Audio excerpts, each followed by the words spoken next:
Thank you so much. I'm delighted to be here.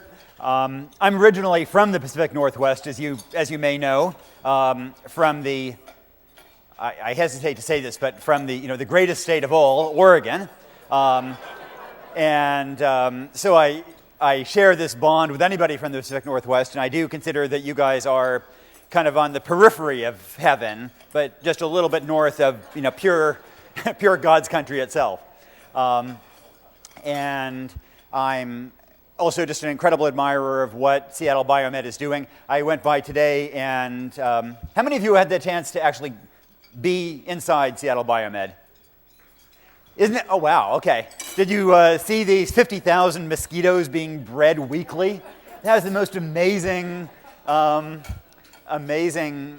And even though I'm not a mosquito fan, I was kind of awed by that sight. I'm also happy to be here because with various journalistic colleagues, we have this kind of on-running informal competition about who has had the worst experiences, and usually that involves trading stories about what diseases you've had, things like that. And I've had my share, and I was I thought, up ahead of one colleague in particular. And then in South Sudan, he got lymphatic filariasis or elephantiasis, and I really had trouble showing my face around him again. Can't really compete. And I have a feeling that the Advancing Global Health Award should be worth a disease or two in this competition.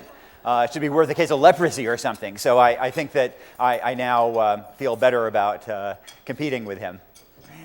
Let me tell you a little bit about how it is that I came to be interested in global health issues. I think that probably, like a lot of you, it came through travels. And in particular, when I was a university student, I traveled around, I backpacked through Africa and Asia.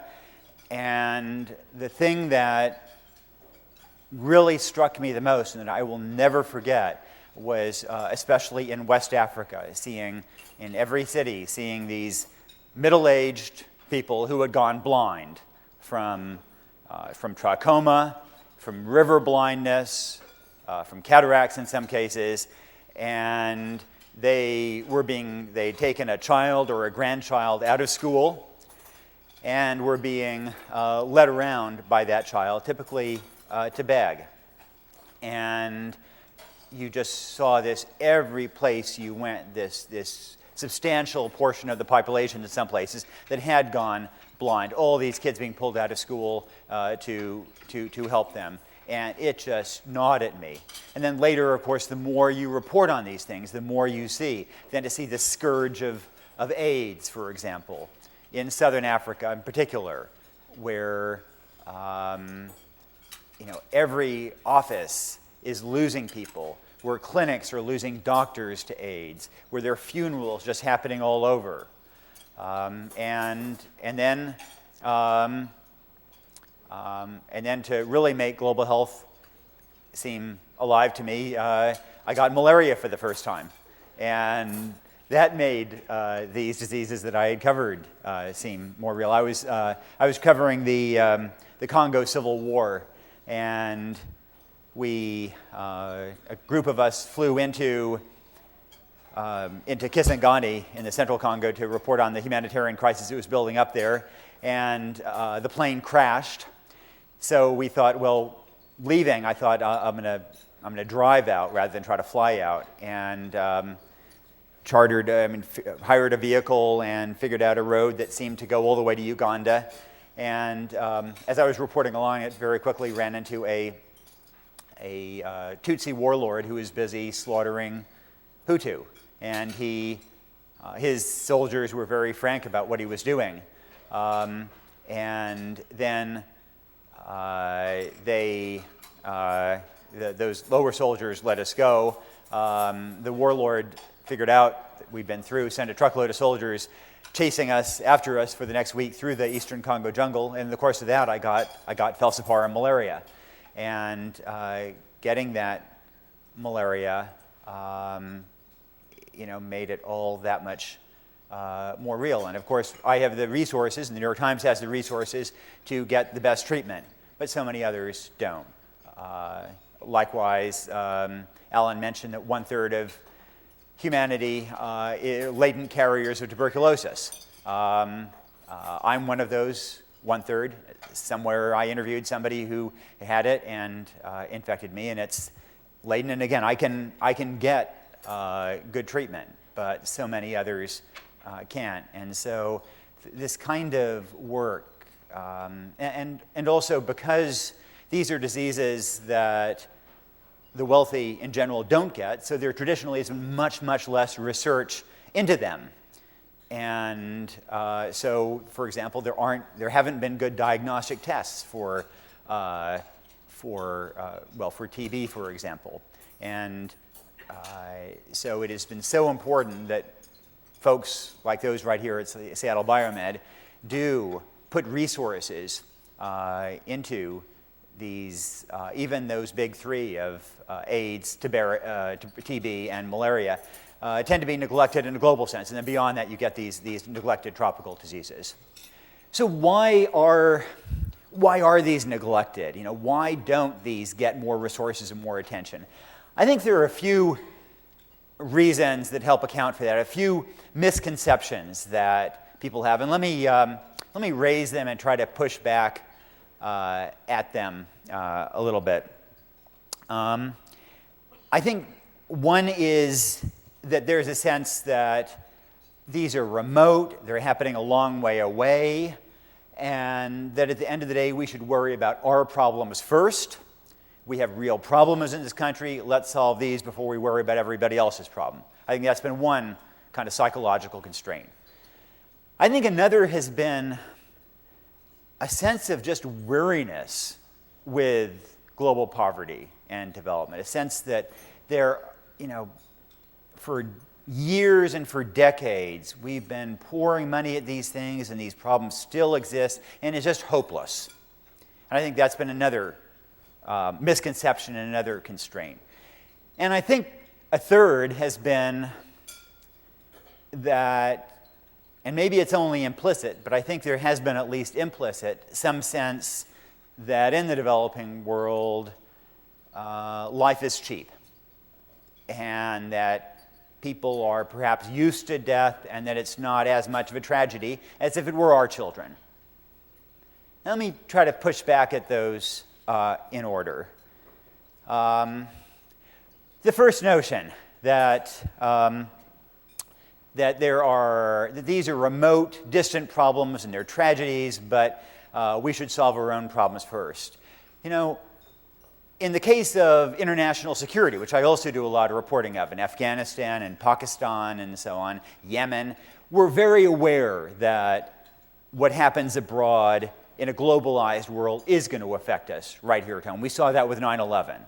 So in terms of terrorism, international security, we know all about how foreign challenges can affect us, and we're willing to invest in trying to limit those kinds of contagions abroad. In the case of public health, we don't, but I think those challenges are every bit as important. And it's just as much in our self-interest to worry about those kinds of health challenges that erupt abroad as security challenges. You think of how a disease can emerge in Congo, or to take AIDS, for example. It probably emerged somewhere around where Congo and Cameroon and Central African Republic come together in a area of the jungle there. And this is many, many, many decades ago, maybe even as much as a century ago. And it was subsiding there at a very, very low rate, and then eventually, of course, came here and killed millions and millions of people in the West. And those kinds of things can happen again. As Ellen mentioned, tuberculosis. You have drug-resistant TB of all kinds. You have MDR, XDR, extremely drug-resistant, and now you have this totally drug-resistant TB. And at some point, there is going to be that news story of how it has come to this country. But it's very hard to get attention until that happens. And I think we also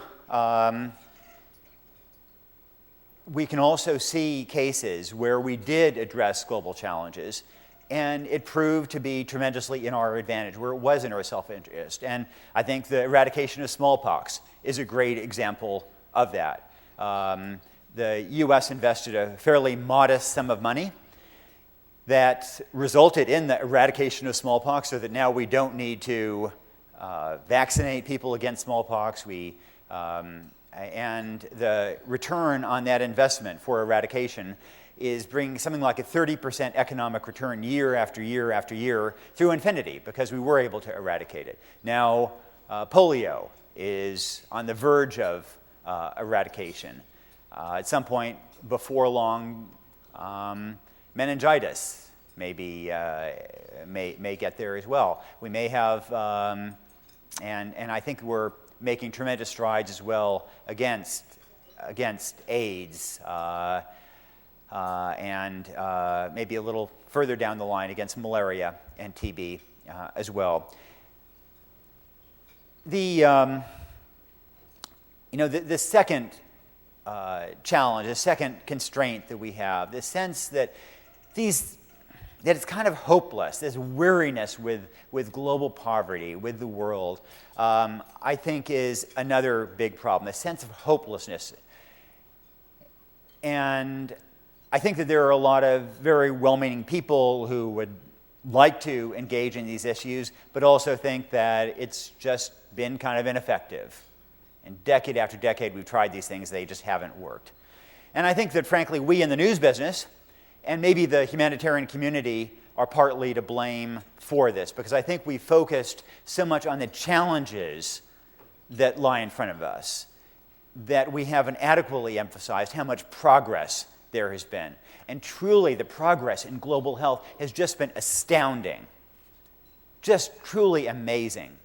I mentioned earlier how the thing that really drew me into this was these people, these middle-aged folks walking around blind in the cities from trachoma, from river blindness, cataracts. Well, these are diseases that are not licked, but river blindness, partly because of the extraordinary work of Jimmy Carter. River blindness is really on its way out.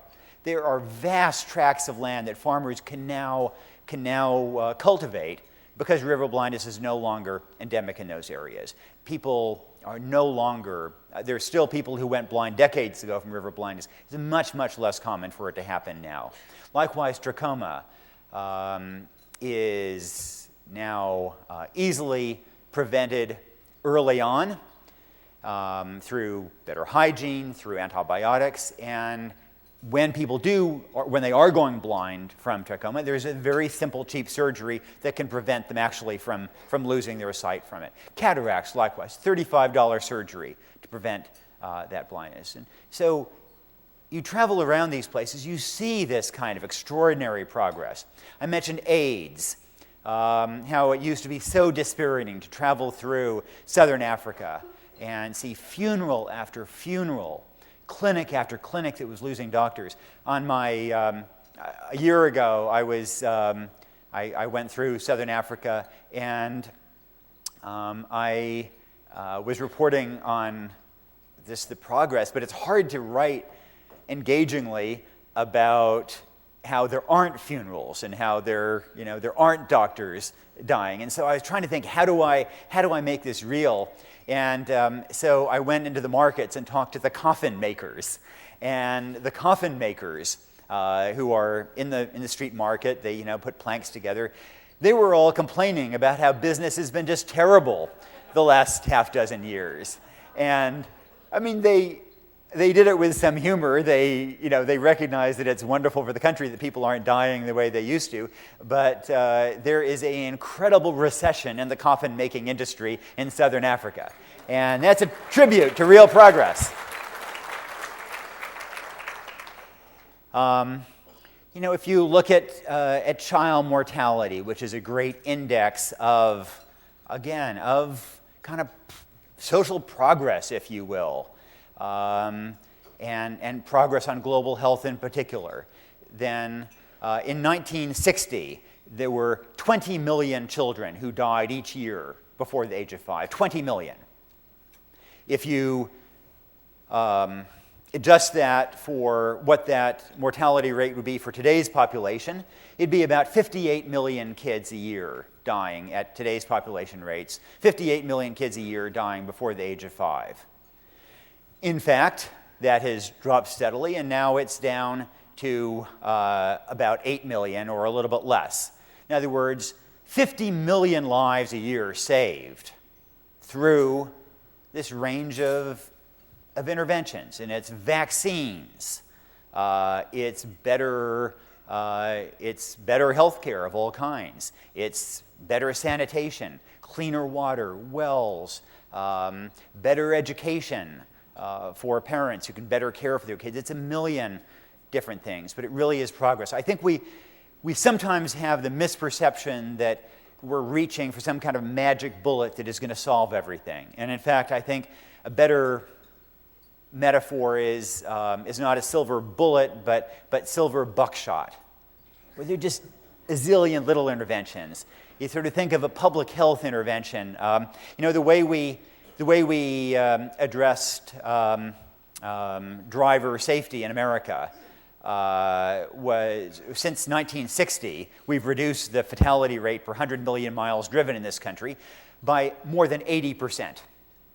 And there was no single thing that made all the difference. It was a little bit seat belts, a little bit airbags, a little bit padded dashboards, a little bit drunken driving rules, a little bit graduated licenses for young people, a little bit, a lot of relentless study about what causes crashes, and better engineering of roads and roundabouts. There's a million different things, and none moved the dial all that much, but each of these collectively resulted in a more than 80% improvement in the traffic fatality rate. And the same thing, bit by bit, is happening globally, and I think we need to figure out a better idea of conveying that sense of progress, because I think there is some risk that people feel a sense of unjustified weariness and hopelessness and just surrender, when in fact there's so much to be really proud of in the story of global health. This is a story of success, not of failure.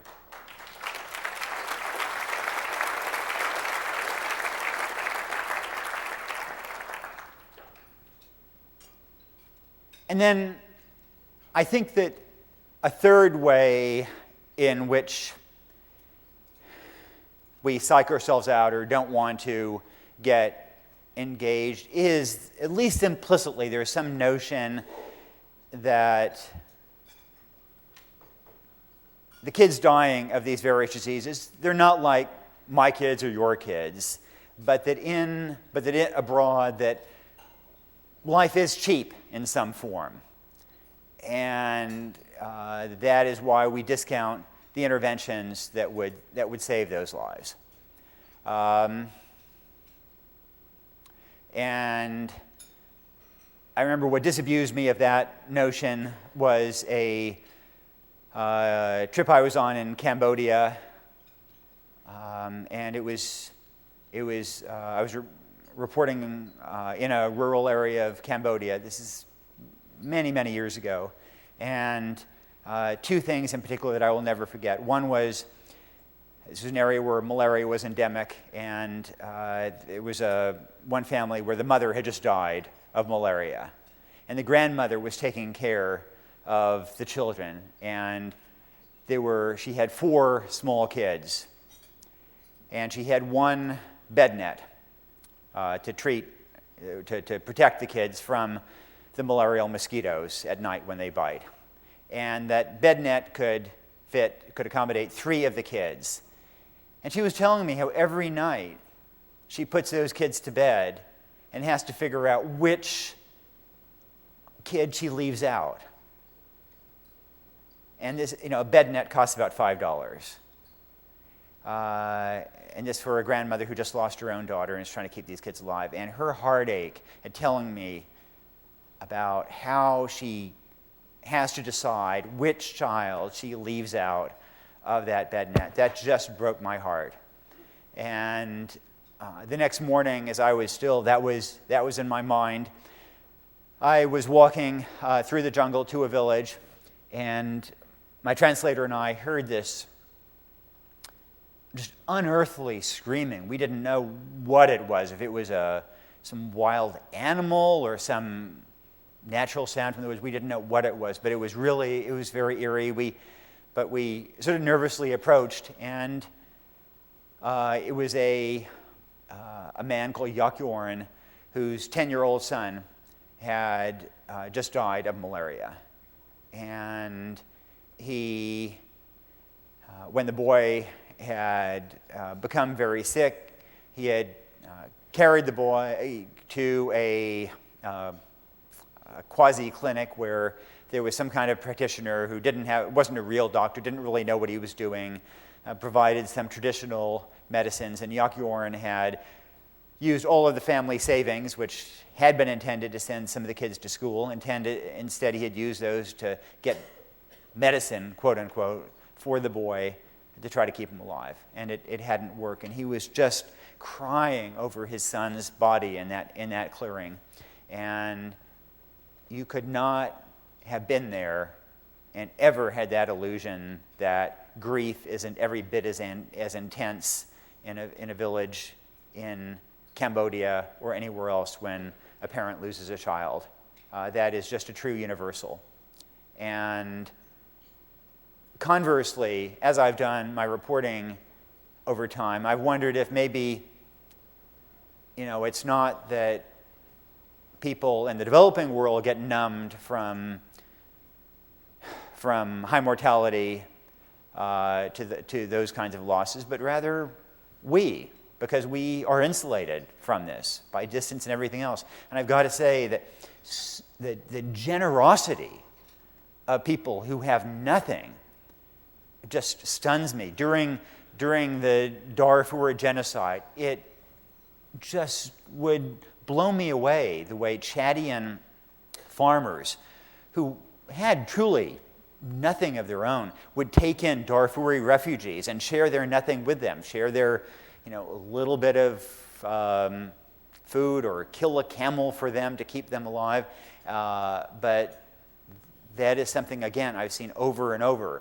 And likewise in this country, when you look at donations to charity, about 2/3 of Americans, my wife and I are now doing another book, and this one is kind of how to make a difference. And so I'm giving you a bit of a glimpse at something from that. But one of the things we learned is that in America, about 2/3 of Americans donate to charity each year.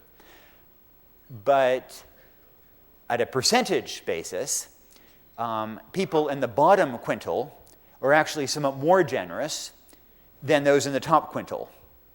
And it doesn't make a lot of sense. If you ask people who did not donate, why did you not donate? The answer is always, I didn't have enough resources. But there's zero correlation there between, or actually a slight negative correlation in some cases, between whether one did not donate and one's level of resources. And when you ask those, when you try to do interviews to understand why people in the top quintile don't donate as much as those in the bottom quintile, then one of the answers, it's not because of any innate lack of empathy or compassion, of course, but that if you were in the bottom quintile, you were exposed to needs all the time. You see people around you who have intense needs. You're very aware of it. If you are better off in America, more affluent, you're more likely to be insulated to some degree from that. You're not in a neighborhood where the needs are as direct. It's not as immediate to you. And there's also some fascinating evidence from social psychology about the degree to which money also creates a barrier sometimes. At University of Minnesota, they did some fascinating studies where they exposed research subjects. They primed them to think about money by having a screensaver on that showed dollar bills floating around. And the controls were shown a screensaver of fish swimming on it. And those who had seen the money floating around, when they were asked what activities they wanted to participate in, they were more solitary activities. They wanted to work alone a little more on things. And when somebody else came into the room, they sat a little bit further apart from that person than those who had been exposed to the fish thing.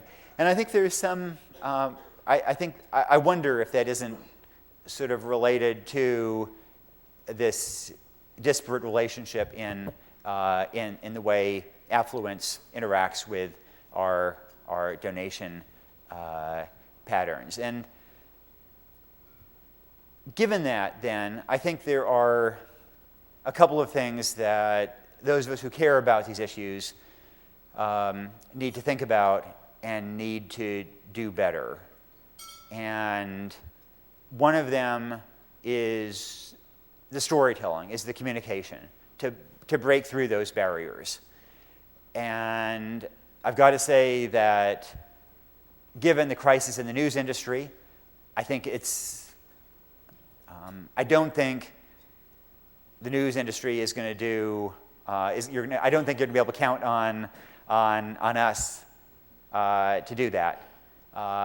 This is kind of a crisis period, and especially for television, as you know. We've all kind of dropped the ball on covering global news.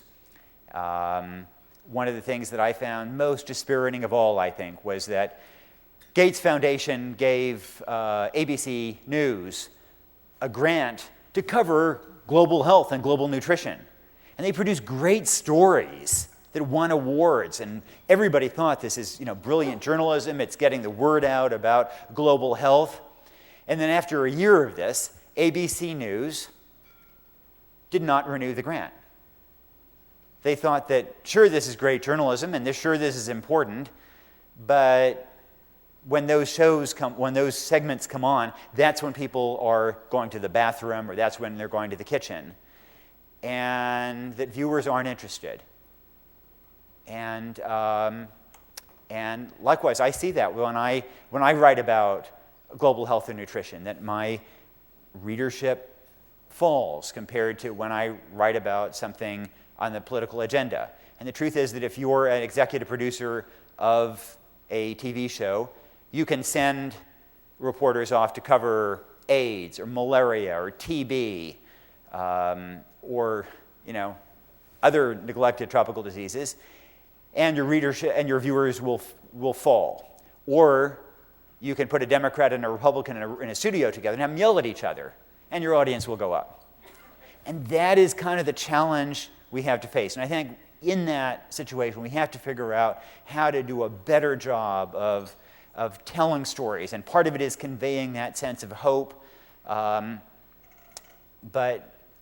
I think it's going to, since I don't think we can rely on news organizations, I think it's going to rely on a broad community of people, including those who have those connections abroad. I think it's going to require informal networks, people on social media, all kinds of tools.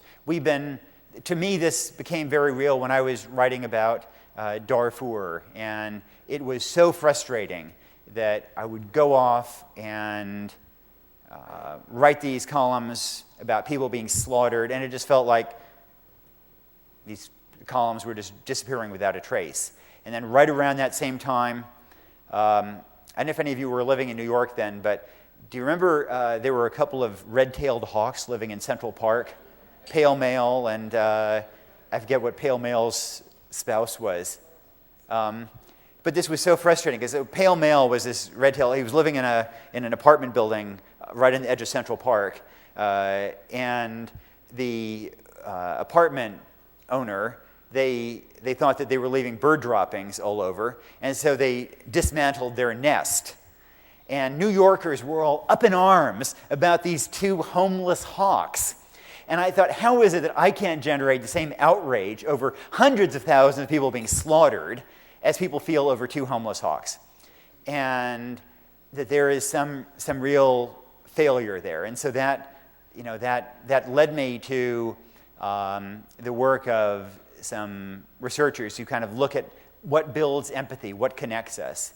And it turns out it's individual storytelling. It's individual stories that open up the pathways that make us connect. It's emotions. And then later on, we find kind of rational reasons to get engaged. But it's these individual stories. And in fact, if you prime people by having them do math problems first, so they're in a more kind of quantitative, more rational mode of mind, then they become less compassionate, less empathetic to these stories. It's kind of distressing. People are more willing to donate to a fund of a certain amount that will cure one cancer patient than one of the same amount that will cure 8. Because we're very wired to think on an individual way. And the other lesson from that research is, again, the importance of the positive trajectory, the notion that people don't want to be a part of something that feels depressing. They want to be a part of something triumphant.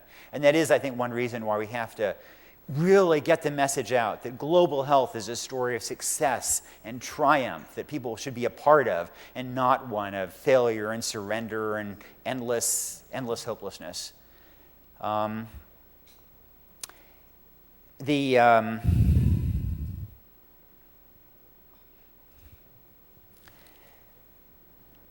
We tried some of these with some of these approaches in our book Half the Sky, and then in the documentary approach to that, and we've been experimenting with a game on Facebook, kind of throwing everything to the wall and kind of seeing what sticks. And we used celebrities to try to bring in more of an audience. And we were sort of uncomfortable with the idea of bringing in celebrity actors. We wondered whether this would cheapen issues that we cared a great deal about.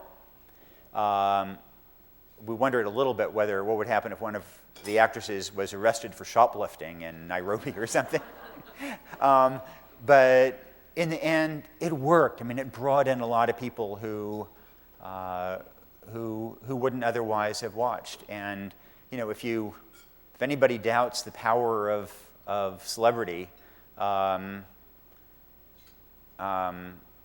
Sunday, Angelina Jolie called me up and mentioned that she had an op-ed that she might want to get in the New York Times. And you look at what that story has had and the impact that has had globally, put aside the US, the impact on raising breast cancer issues and the BRCA gene in particular as part of a global conversation from Peru to China to Australia. I mean, that is an important part of it, and we have to be much more creative about figuring out how to tell these stories and use new kinds of messengers, I think. Well, you guys are very much on the front lines of this effort. Let me just leave you with the story of a friend of mine who I think a lot about in these travels. This is a young American woman who I met when she was working in Darfur. She was incredibly strong and brave in Darfur. She saw things that no human being should ever have to see, and she was strong, never flinched, never showed fear. And then she's back in the U.S. at her grandmother's house over Christmas vacation. And she totally loses it. Totally loses it. She's just weeping on the ground. And you know what it was? My friend was there thinking about all that she had seen in Darfur.